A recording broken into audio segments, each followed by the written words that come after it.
एक बार नारद जी ने भगवान विष्णु जी से प्रश्न किया, प्रभु आपके भक्त प्रायः गरीब क्यों होते हैं? वे जीवन में इतनी कष्टमय स्थिति में क्यों रहते हैं, जबकि आपके निंदक और अधर्मी व्यक्ति धन संपत्ति में संपन्न होते हैं? भगवान श्री हरि मुस्कुराए और बोले, नारद, मेरी कृपा और लीला को समझना बहुत कठिन है। इसे समझने के लिए तुम्हें मेरे साथ पृथ्वी पर चलना होगा। इतना कहकर भगवान श्री हरि और नारद मुनि साधु वेश में पृथ्वी पर आए। वे दोनों एक नगर पहुँचे। वहाँ के एक धनवान सेठ के घर जाकर भिक्षा मांगने के लिए दरवाज़ा खटखटाया। सेठ जी गुस्से में दरवाजे की ओर आए और देखा कि दो साधु खड़े हैं।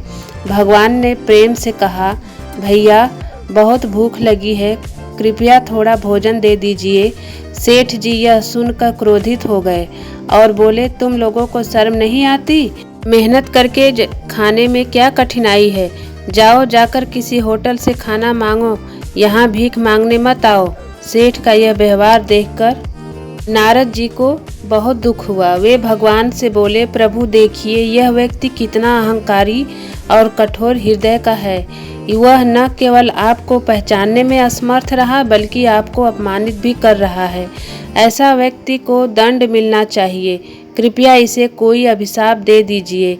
भगवान मुस्कुराए और बोले, नारद, मेरी लीला अपरंपार है। देखो, मैं इसे अभिशाप नहीं बल्कि आशीर्वाद देता हूँ। यह कहकर भगवान ने सेठ को और अधिक धन संपत्ति बढ़ाने का वरदान दे दिया। नारद जी यह देखकर चकित रह गए।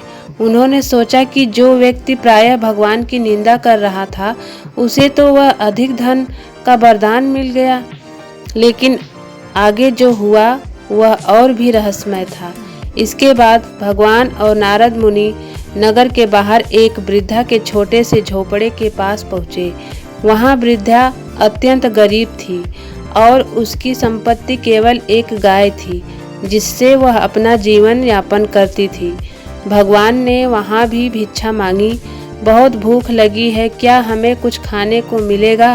वृद्धा अपने झोपड़े से बाहर आई और आनंदित होकर बोली, प्रभु, मेरे पास आपके लिए देने को बहुत कुछ तो नहीं है, लेकिन जो भी है वह आपका ही दिया हुआ है। कृपया इसे स्वीकार करें। यह कहकर वृद्धा झटपट अंदर गई और अपनी गाय का ताज़ा दूध निकालकर 2 कटोरे में लेकर आई।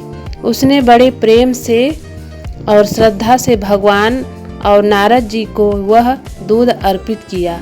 भगवान ने प्रेम पूर्वक दूध ग्रहण किया और वृद्धा को आशीर्वाद दिया। नारद जी यह देखकर बहुत प्रसन्न हुए। बोले, प्रभु, यह देखिए, यह भक्त आपको कितने प्रेम से भोग अर्पित कर रही है। इसने आपसे अपने पास जो भी था वह सब कुछ आपको समर्पित कर दिया। कृपया इसे कोई बड़ा वरदान दे दीजिए, जिससे इसका जीवन सुखी हो जाए। भगवान ने थोड़ी देर सोचा और वृद्धा की गाय को मरने का अभिशाप दे दिया। यह सुनकर नारद जी अत्यंत व्याकुल हो गए। उन्होंने कहा, प्रभु, यह आपने क्या किया? यह तो आपकी सच्ची भक्त है। इसकी गाय ही इसका एकमात्र सहारा थी और आपने उसे ही छीन लिया। यह अन्याय क्यों प्रभु? भगवान ने नारद जी की ओर देखा और बड़े प्रेम से समझाया, नारद, तुम्हें मेरी लीला समझ में नहीं आई। ये वृद्धा मेरी परम भक्त है और शीघ्र ही इसे यह संसार त्याग कर मेरे धाम आना है, किंतु इसकी गाय के प्रति अत्यधिक मोह था।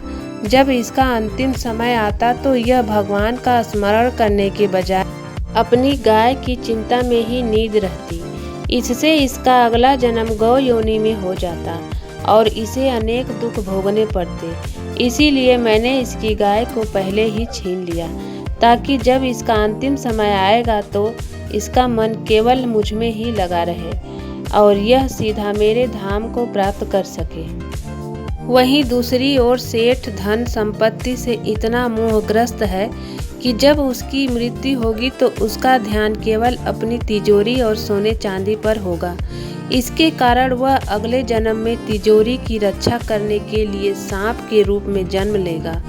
भगवान ने आगे कहा, ये प्रकृति का नियम है कि जिस चीज से जीव को अत्यधिक लगाव होता है मृत्यु के समय उसका अंतिम विचार उसी के बारे में होता है और अगले जन्म में उसे वही जीवन मिलता है जिसमें वो सबसे अधिक आसक्त रहता है।